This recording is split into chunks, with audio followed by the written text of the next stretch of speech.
No, it didn't. I didn't even see you not click on recording. No, I have to repeat it again. That was good practice. Okay, did you click recording?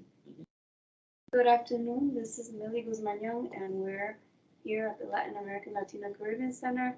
And today is Talking Tuesday. Our special guest is Christian Gutierrez from Veterans Affairs, and it's connected to the Department of Student Affairs. Welcome, Christian. We're going to have Martin introduce you today. Martin is our student worker. You want to introduce yourself and then? Yes. My name is Martin. I'm a political science major and also an international studies master. So I'll introduce you for now. Army veteran and CCSU alumni Christian G. Gutierrez received his master's in international studies with a focused thesis on the Colombian Civil War in 2003. He later joined the Army and served as an intelligence officer during the Iraqi Freedom Operation with the rank of captain. Though still currently active member in the military, he has received a medal for the terrorism expenditure service and Iraqi campaign medal and 4 overseas service ribbons. He returned to CCSU as a Veterans Affairs Coordinator and a supporter of the Veterans of Caribbean Awards.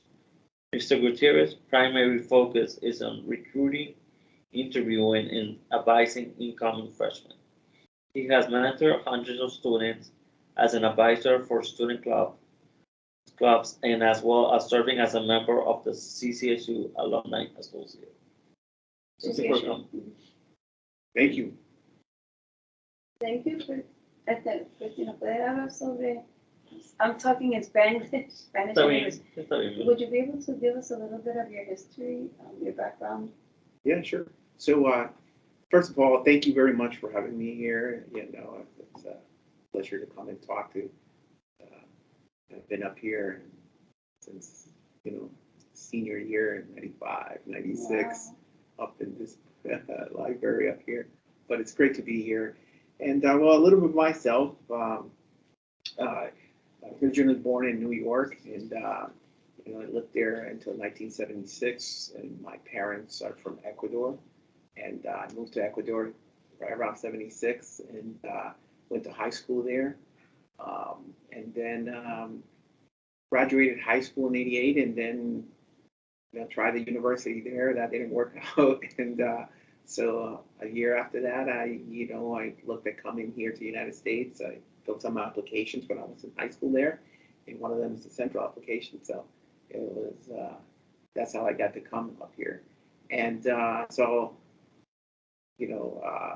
talked to admissions and got accepted. Came over here, and I remember coming here and taking English classes because my English wasn't that great. Spoke a lot of Spanish and not too much English, but I understand it, and so I took summer classes, and so that was an interesting experience. So then the semester started, and I started taking a mix of classes, and some English classes as well as academic classes.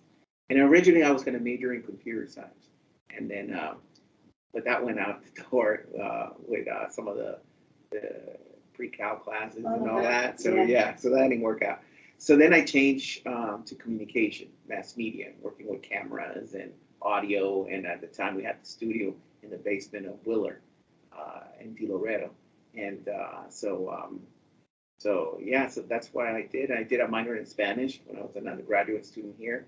When I was here during 1990 to like 1996, as an undergraduate student, I was a member of LASO, American Student Organization, and we did a lot of events. We travel, it was very active.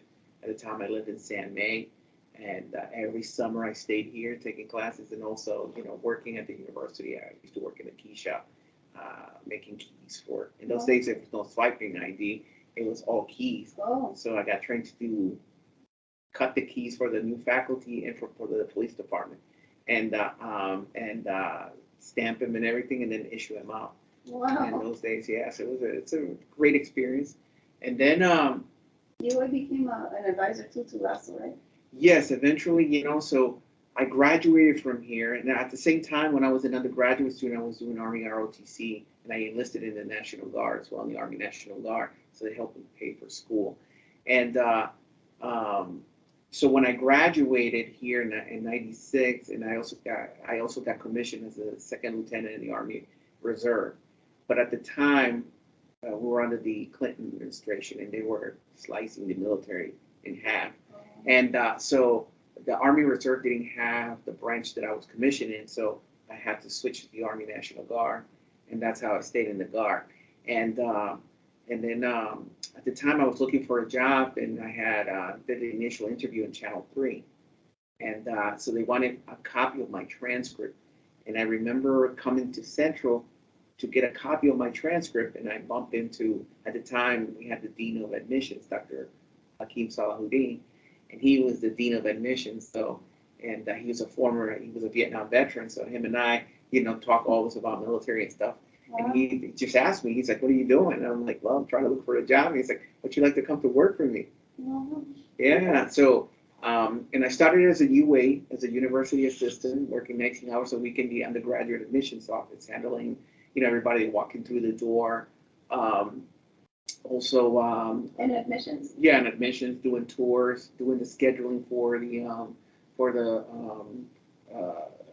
for the counselors, and things like that, handling phone calls from people coming from calling from Spanish background or Spanish, Latin American countries and things like that. So that's how I started. And then about 8 months later, this is about 1997, there was an opening, and they asked me if I was interested in working full time there. So Wow.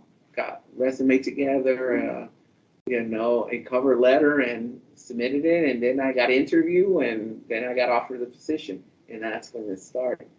And and I started. I already applied to graduate school, and at the time it was Dr. Richards, Hal Richards, my advisor, and great guy and everything. He has since passed away, but he was a great guy and taught international studies and Latin American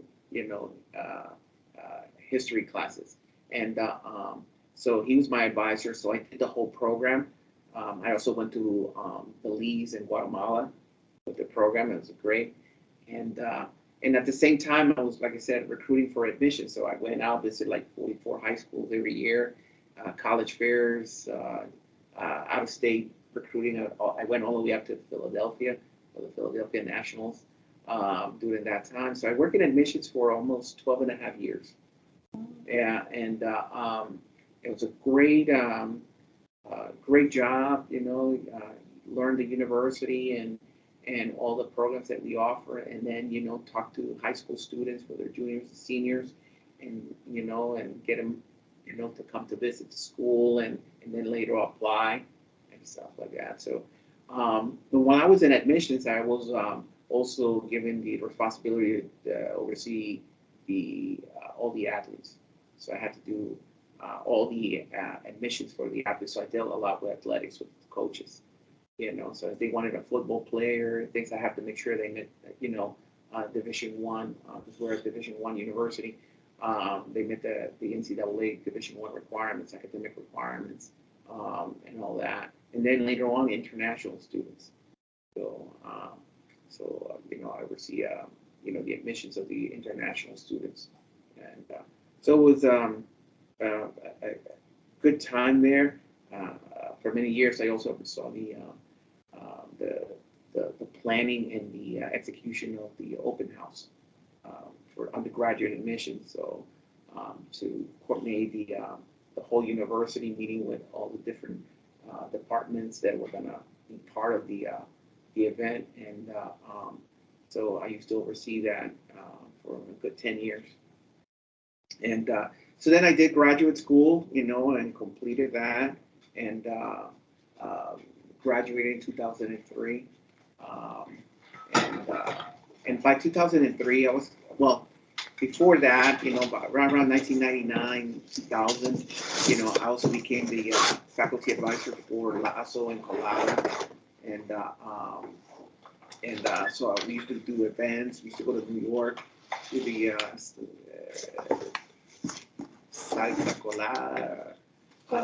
Colasso. It was great.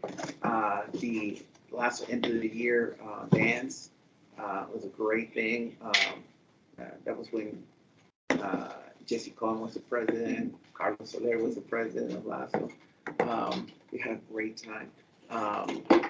Yeah, good times, good times. And then they asked me to go to Puerto Rico as one of the faculty advisors. And Ray Hernandez and myself went to that one. That's go to Canada too. I went to Canada with international students. Yeah, so I got involved a lot with the university. But at the time, like let's say 1999, 2000, I was like really bored with the National Guard, you know.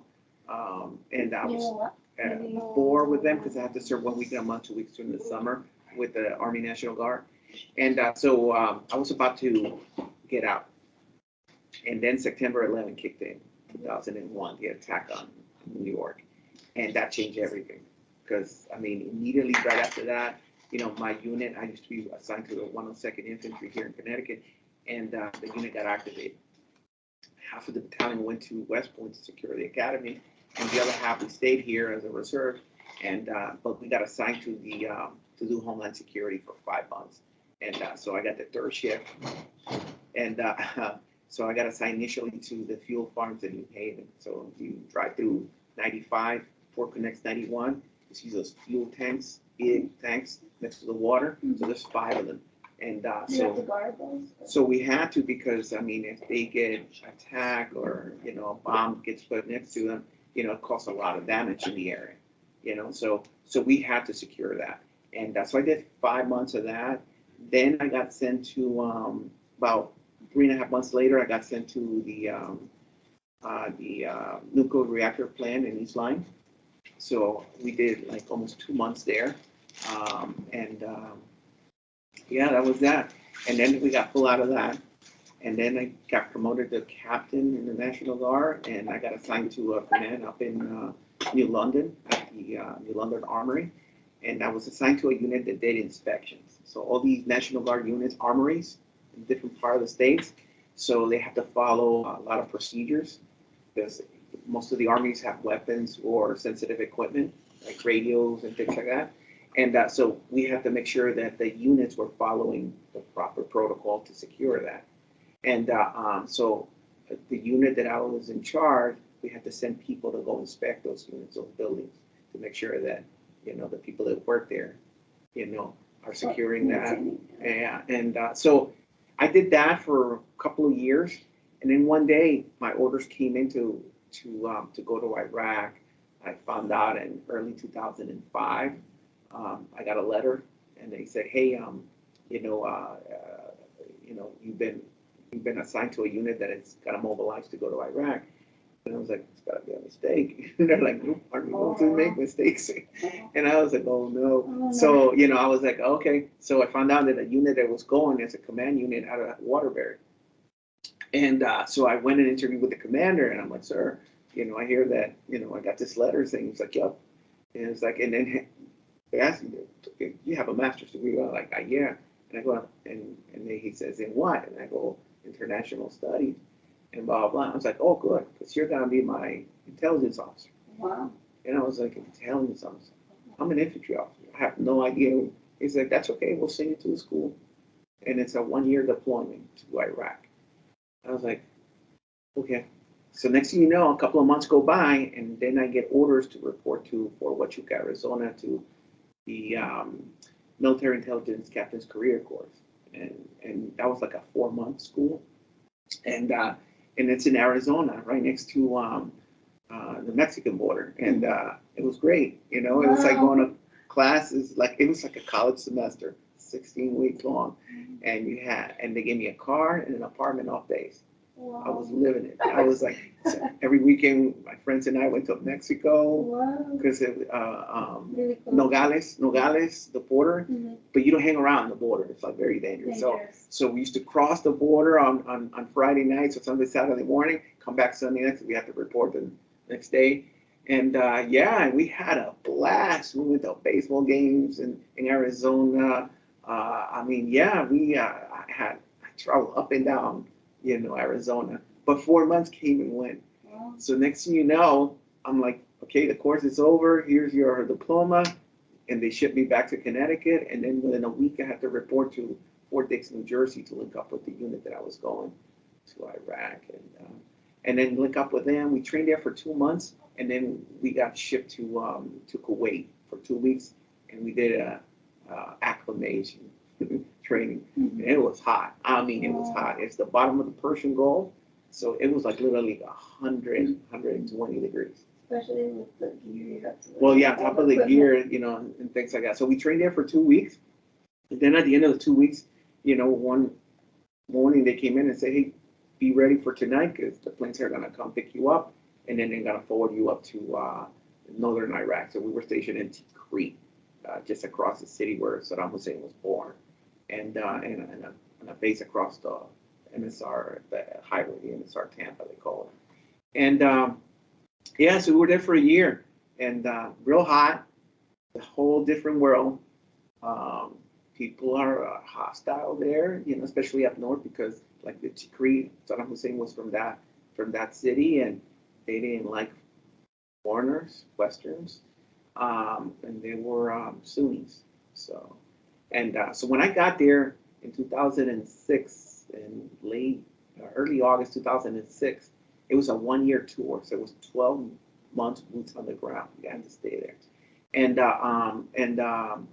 So yeah, so you have to deal with the stress of the weather, with the stress of like you're now in a very hostile environment, and the everyday days there, long days, 12-hour shifts sometimes, and it was Monday to Sunday. And it's not like you can take a day off and go hang out, it was Monday to Sunday,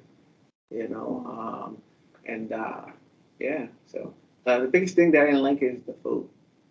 So we had there these dining facilities, and an American company was the one who used to, manage them, but they were Turks cooking for us, and they put spice into it. Too hot all the time. Too hot. Well, not so much hot, but it was Overpowering. yeah, it was everything tasted the same as Oh. what they eat over there. And so the big one was like, so Thanksgiving was coming up. It's already November, and we're all excited because they told us, hey, they're bringing turkey and stuffing and everything from the United States. It's going to be shipped to us and everything. And the cooks made it over there, and they put that it's like Indian food. Masala. They put the spices. Yeah, and it had that taste on everything. I was so mad. I mean, don't get me wrong. I love food with spice and everything. Stuff like, but come on, Thanksgiving food. It was like we were all like, oh my God, this is crazy. So yeah. But that was that. I mean, other than the weather, 120 degrees and sand blowing at you all the time, so it was that. And then getting used to the life there. But yeah, everywhere you go, you had to carry a weapon. Even if you were going to shower, you had to carry a weapon. Bathrooms were not right there. You had to walk to the bathrooms, cuando a bed, and then mice everywhere. We used to get these pallets with boxes of high schools that we used to send us boxes to the soldiers. Cookies and things. And all that stuff. So they used to tell the soldiers, hey, listen, don't eat in your living quarters. Everybody had, like a framed bed and everything and a wall, Mm-hmm. And things like that. And what did the soldiers do? Bring food into the living quarters. Oh. So they'll eat chocolate or whatever and throw it in a little, basket or whatever for trash, but that brings mice. So we have mice everywhere, the little ones. When you go to sleep, you have to like cover yourself up. You can feel them at night jumping on top of you. But you get used to it because, Wow. I mean, you're tired from all day and you just fall asleep. As long as you're covered up, they don't bother you. You take your boots off. We had scorpions over there, the big ones, the African scorpion, they were black that big. You got to shake your boots before you put them on every morning. If you get up in the middle of the night to go to the bathroom, you first take your flashlight, look inside your boots, shake them, and then put them on. Wow. You got to get used to that. Yeah, so my food brings mice bring snakes. There was a couple of times walk into my living quarters, open the door. This is like 10 o'clock at night, and there it is, a coil snake. And I'll jump outside, and the snake will jump back in there into the room. Now I gotta find somebody else to help me take that thing out. You know, oh, it was crazy. So, and then the camel spiders. Spiders over there, the body's about that big, and the legs are about that big. And they'll be hanging around in the bathrooms. So when you go to the bathroom over there, you gotta kick the door of the bathroom, making sure that anything that's in there will come out so you can go do your business. Oh my It God. was crazy. And then when you shower late at night because the water temperature is so hot over there. It's 120 degrees. It's boiling water during the day. So you got to shower at night when it's kind of cool. It's still hot. But yeah. So it was a learning experience. But anyways, I come back, you know, in 2007, mid 2007, and they're like the university, hey, you're back, great. And then like you need to take 90 days worth of vacation. I'm like, I just came back from a year of deployment. So now I even can't come back to school. I gotta go take vacation.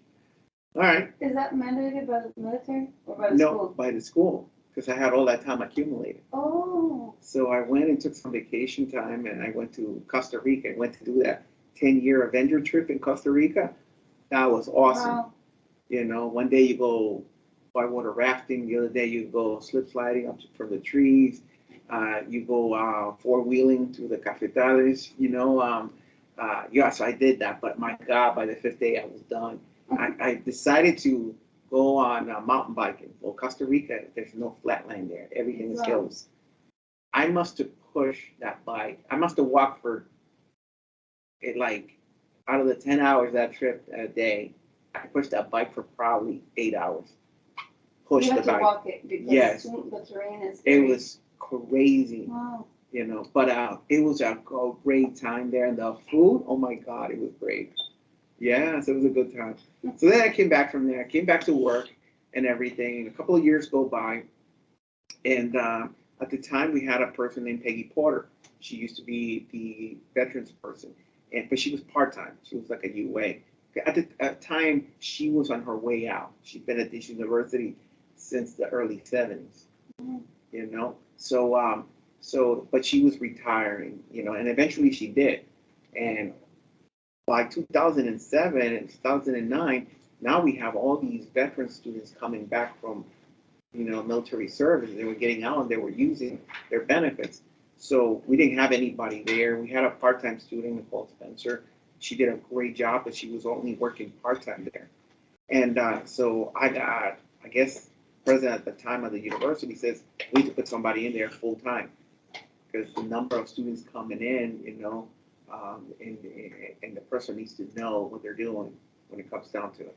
And the job requires for somebody to be a liaison between the university and the Department of Veterans Administration, and at the same time, the student veteran and the university. So that's what Melina and I do over there as the two certifying officials. So we did that, you know, I started there, the one-person show, then I got a student, then I got a UA, and then, you know, with some up and down fights, we got another full-time person, and, you know, today it's Melina and I. So we serve over 325 students, 23 students today. And we break it down in three groups: the actual veterans, men and women who have served in the military, now that they're out; dependent of veterans, son, a daughter, or spouse that are using their veterans benefit to go to school here; and then students in the military, whether they are men and women who are actively serving in the reserves or the Air and Army National Guard in the state of Connecticut. So those are the three, you know, groups that we serve here, and we process everything from their educational benefits to, you know, we counsel them or you know, provide them with guidance on when they need disability service. Our men and women who have served and have been deployed, you know, multiple times. Sometimes they come in and they might look like anybody else here, you know, but there's PTSD. they have either PTSD or you know, traumatic brain damage, you know, from being exposed to explosions and things like that, and then the stress from being in that type of environment or been involved in certain, actions, that changes a person, things like that. So anyways, so we talk to them and then we advise them to, link up with our disability service and request services there, as well as, the counseling service downstairs, academic advising, or if they need, additional financial aid, we look at what they qualify for benefits and then get them to fill out the FAFSA form, get the money, for them to continue school. So it's not only processing educational benefits, but it's also, helping these men and women to, successfully navigate the university system. Yep, so that's in a nutshell. Yeah, and the support services are so important because, like you said, those kind of events that they were exposed to are traumatic sometimes and causes. Yeah, so part of Melina and I's job is also to create veterans awareness on campus. And that's basically talk to not only students and faculty, but also, really focus on faculty and let them know that, the whole one size fits all doesn't work. So when they come in, you go to the first day of class and the teacher issues, hey, this is gonna be, what we're gonna do the entire semester. These are my policies. You cannot miss more than 2 days. After that, blah, blah, you can't be late to my, that's all great, but that doesn't fit to our student veterans. Him, her, might be under medication from the VA. So every so often they got to go to the VA every 3 weeks, maybe, and maybe falls under that class schedule. And you cannot miss a VA appointment because you will not get another one for another 2-3 months. And especially if you're on medication, you need to get that medication. So teachers need to be a little bit flexible. And that's one thing that, I've been very lucky that the, our leadership, starting from Dr. Toro until my boss, the Vice President of Student Affairs, they really support us, with that. And we've worked very close with the disabilities office there, and the director there and her staff, are very, very helpful to our student veterans, providing them with, any of their needs. Sometimes, the student needs, because of one of the things about veterans is you don't have the retention there anymore. So for you to take good notes, sometimes you have to request permission to record the classes. Some teachers are not crazy about that. So when the teacher says no, our students can go to the disability service and get something in writing saying, please allow, him or her to record the class so he can take or she can take better notes and do well in the class. As well as they need more time for exams, they can get that or take the exam at another day, get tutors for specific classes. So yeah, so all that is there in support. Wow. Yeah. That's an important service. Yes, it is. Yes, it is. Thank you for your contributions. Yeah. Does anybody have questions?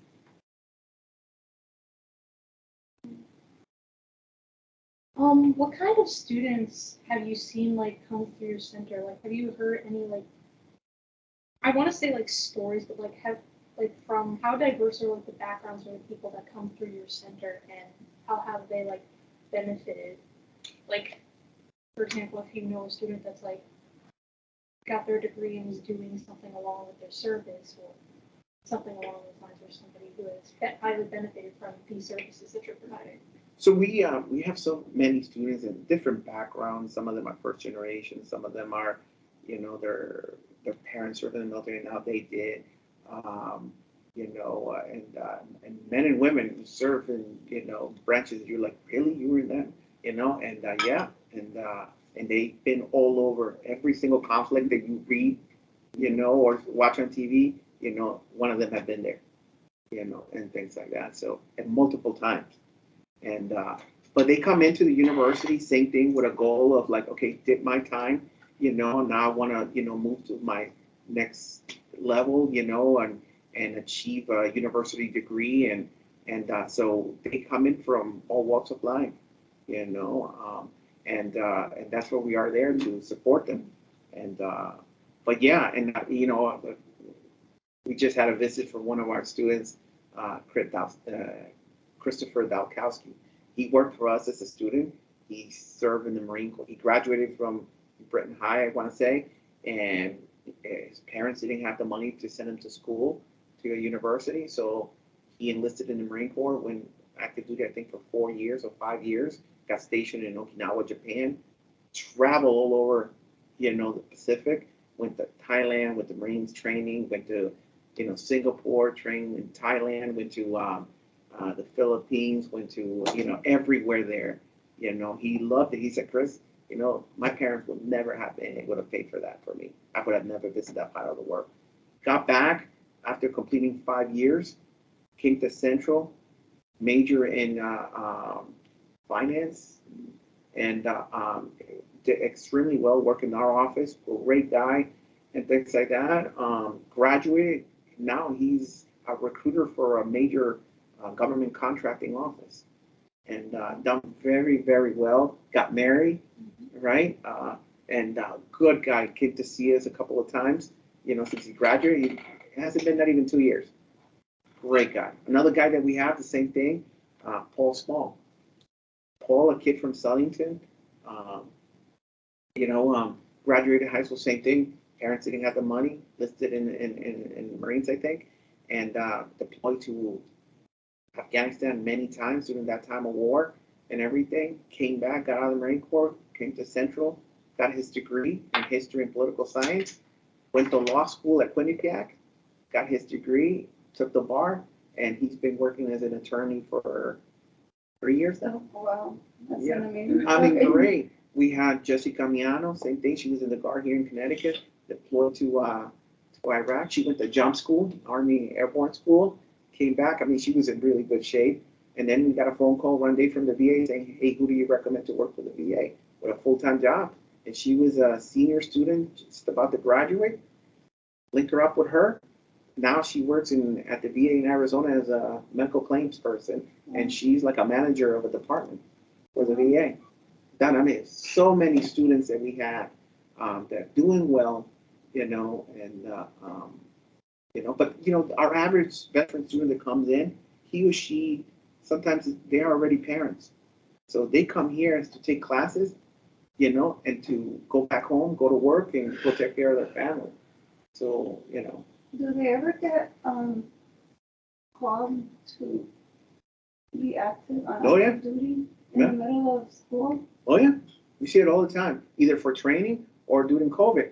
Many of them, they were in the National Guard from either the Army National Guard or the Connecticut Air National Guard. They got called up. One of our students that worked here in our office at the time, Ariel, she got called up. She was actually here at Central in uniform, setting up beds in the athletic facility, at the time, because it was one of the emergency centers. So she was traveling all over the state setting up beds, for that. And she was active. Then later on, she deployed to the Middle East on a deployment and everything. She's a senior this semester. She's about to graduate. So then after their deployment, They come back. get temporarily removed and then they come back?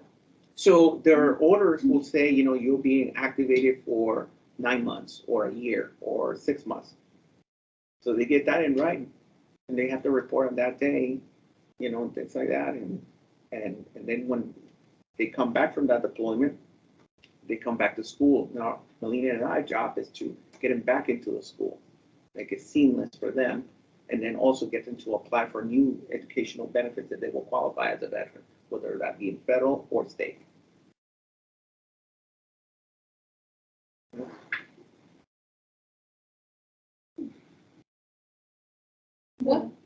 What's something from your perspective would you want this center, anyone who decides to watch this video, to know about the veterans here on campus, the students or the faculty, whichever one? From the student perspective, that they have an office and they have 2 people that that supports them. But not only the 2 of us, because it's really it takes a village to get one person. And that's so true. Our part of being in the Veterans Affairs Office is, having those relationships with other offices, financial aid office, the bursar's office, the registrars, the disability services, and other offices, to make sure that working together we can get this young man and young lady through the university with their needs, so they can be successful at completing that. And for the faculty side, we're lucky. We are a veteran-friendly school. Our leadership, again, starting from the top, Dr. Toro, down to the vice president and all their staff, they have been very, very supportive of student veterans and students in the military on campus. Things that we need, hey, they support us. One of the case in, the admissions application, whether you're an undergraduate student or a graduate student, you're applying to the university, check the box. It will say there, are you a veteran or are you currently in the military? Whatever box you check, and then you submit records to support it, and you'll get a free application. You don't have to pay for your application. That's something that Dr. Tor, the president, when she came in, supported. And it's a great thing. That shows how much of a veteran-friendly we are. And here we got early registration for our students in the military and our student veterans, because they get educational benefits, and it's 36 months. So you don't want to run out of that time. So you want to make sure you take all your classes and you complete your degree during those 36 months. So we make sure that they don't get put on, waiting lists and things like that. That's why, because they have a window to use their benefits. I thought it was 8 years, but it's only 3 years or 4 years. 8 years. After they return from the military.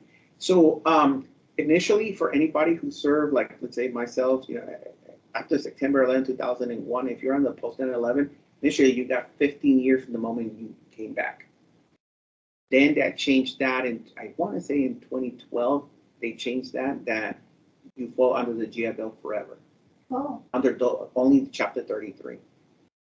I don't know what that is. That's the post 9/11. That's one of the VA educational benefits that most veterans use. Okay. Yeah. That's good that there's no limit, no end, Mm-hmm. especially if they're gonna come back with PTSD and need to work on themselves a little bit before. But we see men and women that, that they come for a year and then they take a couple of years off and they come back, and things like that. So, and sometimes has to do with, family or other things that they're going through, and things like that. So. Yeah.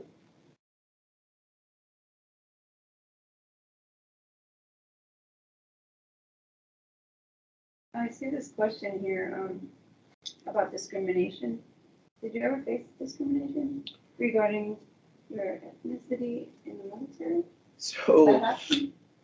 So it does happen. Early in my career, yes, and but the way I deal with it, I just prove them that I can do the work, and but some people that's just the way they are. You're not gonna change. The way you change things is by showing that that you can do exactly the same they're doing, and even better.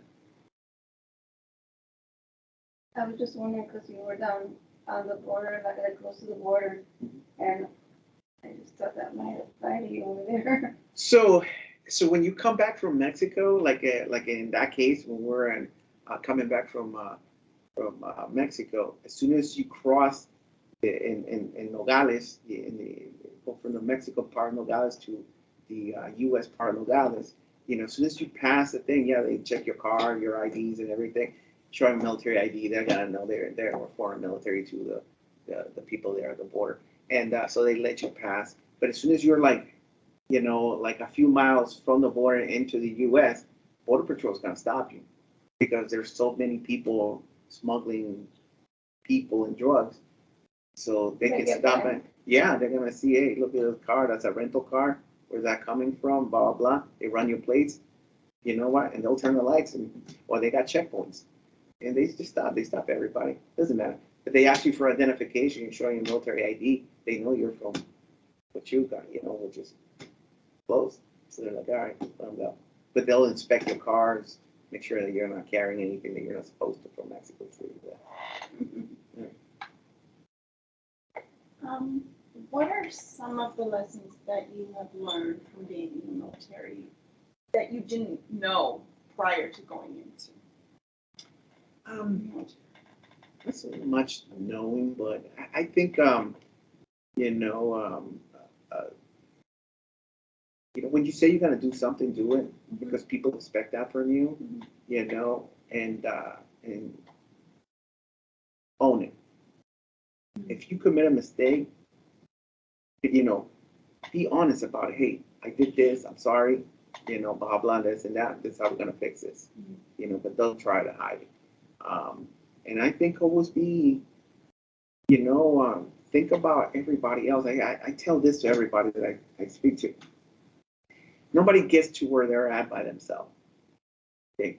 Somebody somewhere extending you a hand and say, this is how you do this, or do this, give you that information, you know, they help you out. You know, I had so many people when I was a student here that helped me out, you know, so even you guys that are here and got to hear, you know, every now and then turn around and extend your hand to somebody.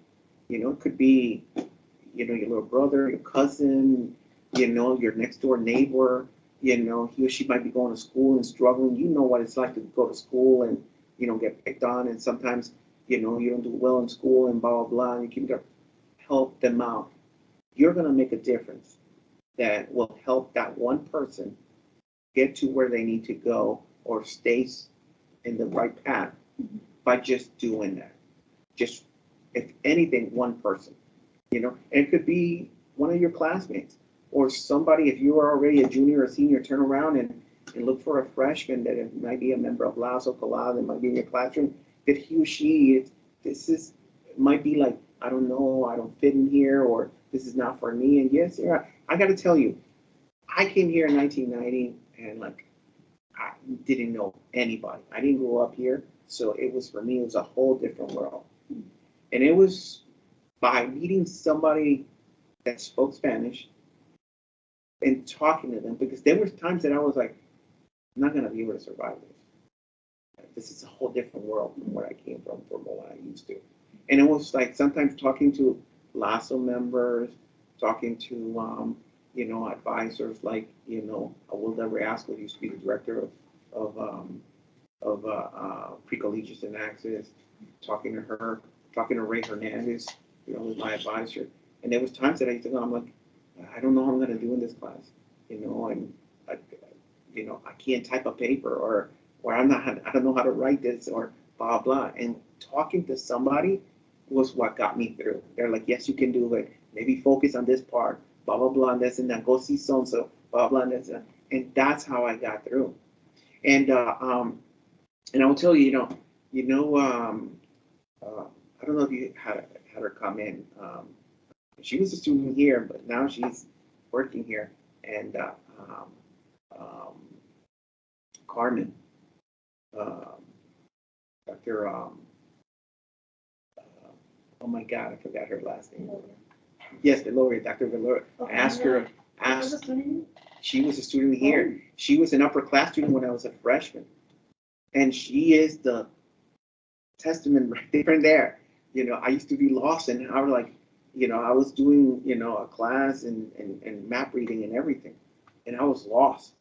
I didn't know how to do that, and all in English too. And Carmen is like, oh, I got a friend of mine who's in the Army. He will be able to help you out. She put me in contact with him, and learn everything I need to, you know. And I always remember that because it was like impacting, because I was like, oh my God, what am I going to do? You know. But I know you know somebody that needs help, or that can use a couple of your advice or something like that. It might not cost you a lot. Just, hey, you know, hold that person aside, talk to them, keep an eye on them, make sure they're on the right track. And I'm telling you, you'll make an impact on that person. And years later, they will be thanking you for that. You know, hey, I'm glad I talked to so-and-so. He or she helped me out. If it wouldn't be for that, you know, I wouldn't be here. Nobody gets to where they are by themselves. So, Are you first generation when you went to college? actually, my Were you- sister went to university first. I have 5 sisters, so Wow. yeah. What so- do you recommend for students that are first gen? Any tips or advice? Yeah, so find somebody at that school and don't give up. Stick to, hey, I know there's a lot of for those folks that are first generation going to school, there's always somebody there to help you out. But don't walk away from the challenge. Take it and move forward. Life is full of challenge. You know, but it's how we deal with it, and we don't deal with it by alone. You know, it might look like we have to deal with them by ourselves, but we don't do it alone. We always find somebody to help us out, and there's plenty of people here they would like to help on a one-on-one. Come talk to us. There's so many of us here that can be of help. You know.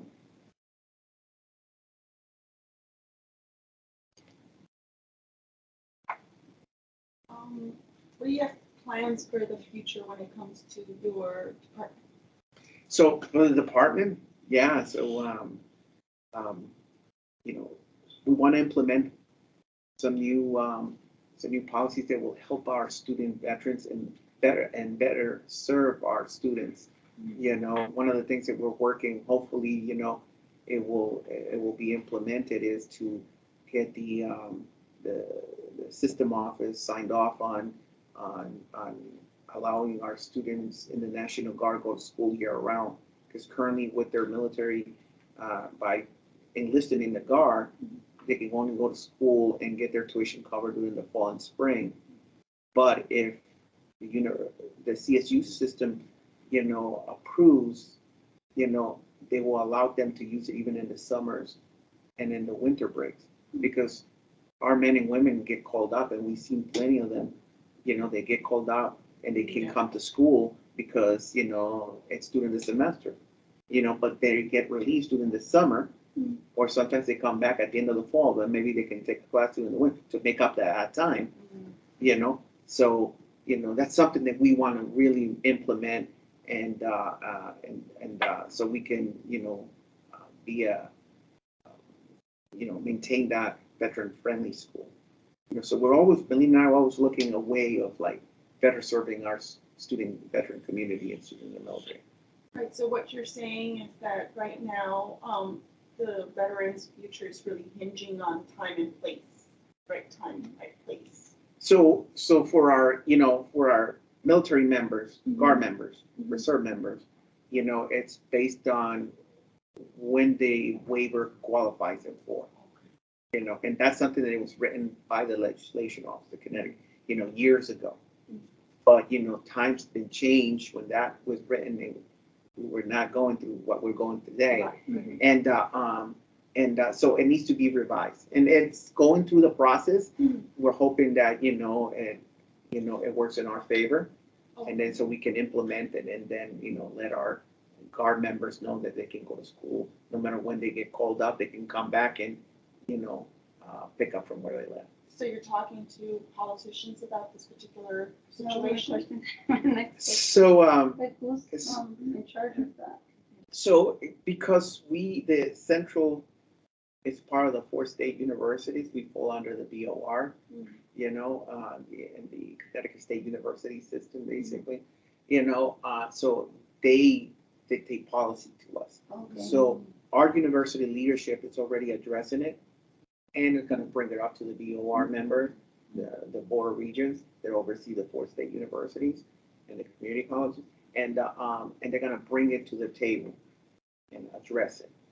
Once it gets okay from there, then they can push it back down to us saying, okay, go ahead and this is how it's going to go.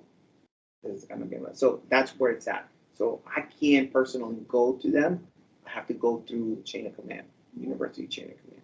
And then Dr. Tor also has to say, yes, this will work or something like that. Okay. So that department seems to me that is growing. It has grown and it continues to grow. Yeah, so every semester, we get students coming. At the bulk of our the students that we serve are transfer students. Many of them coming from, the local community colleges. But we do get, young members that are just graduated high school and enlisted in the reserves or the guard.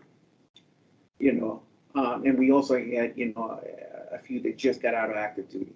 They went after high school, enlisted, they did 5, 6 years, sometimes 10 years, more than that. And then they got out of the military, so now they qualify for VA educational benefits. So, the next, I guess, step in their life is to go to school, to get a really good job and everything. So we help them transition from active duty into school, and from sometimes, from school into active duty, if they're getting called up.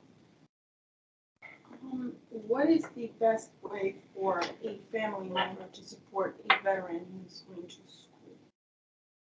So, like I said, we have dependent of veterans, so some veterans that they qualify for their educational benefits, but they'll transfer it to their son or daughter or spouse for them to go to school on their behalf, for their benefits. So we technically, Melina and I, that's what we have to do. But sometimes a veteran comes in, he or she, and they, hey, I heard I can go to school here for free.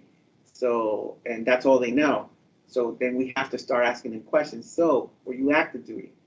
They're gonna say, yeah, I was there. Oh no, I was in the guard, and things like that. So based on when they serve and where they serve, we can tell them what they qualify for, whether that federal educational benefits or that state educational benefits. So can both the children and the veteran attend school? They could.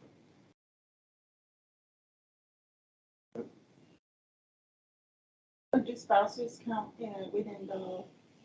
So under the post-9/11, 11, they can transfer those, Okay. and then but for the son or daughter, they got either the Chapter 33 that they can transfer, and then the Chapter 35, the dependent of veterans. Okay. But that's for the son or daughter. Well, I think that's all my questions.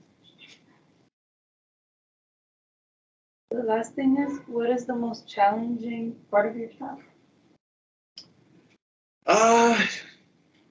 So VA changes a lot of things, and a lot of their policies sometimes don't make sense down at the school level.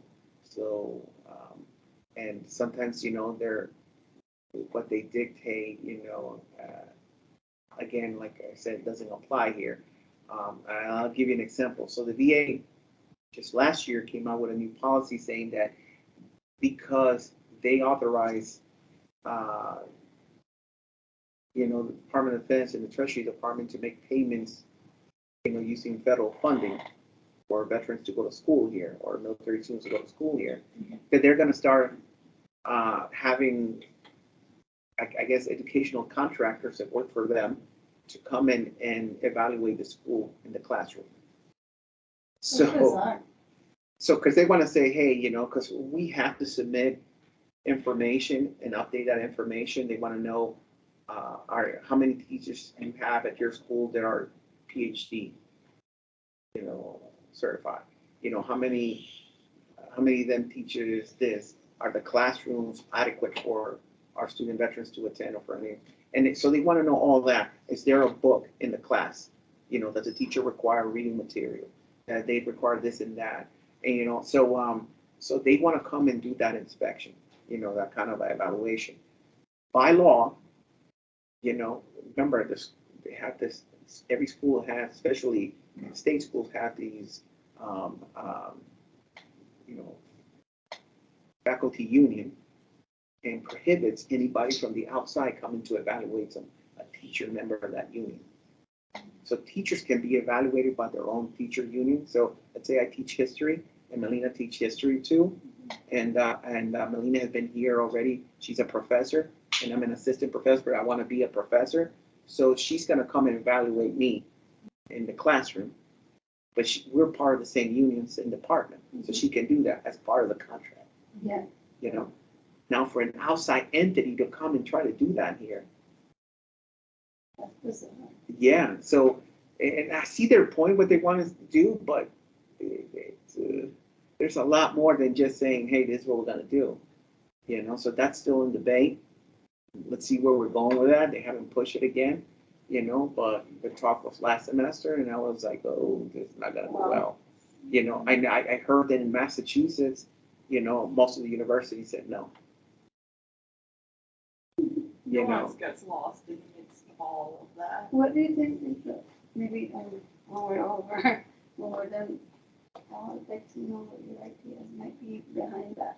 Like, why- it's just the VA coming with these, I guess, way of like, you know, filling out the university, you know. They're saying that there's about, you know, between, you know, X number of students per teacher.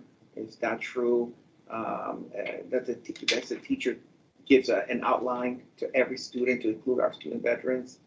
Our student veterans are required to sit in the front of the class, or they can sit anywhere they want in the classroom, you know, things like that. So they just want to come and do that evaluation, but it's not that simple.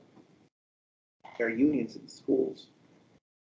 So, but yeah, so they come sometimes with these things that they sound great, but they're not easy to apply. You know, so Thank you for joining us today. thank you for Thank you having so me. much. Thank you. So much. We have a flyer that we're all gonna sign and give to you. Oh, great, thank you. And You can please stop. join us for Oh, great, thank you. More, I love it. on more. More. The plates Three are dots. here, There we go. the plates are here, but if you wanna take it with you, you can. Sure. How do you stop? We should really probably Leave. mention it, but we also have an upcoming event. Yeah, yeah.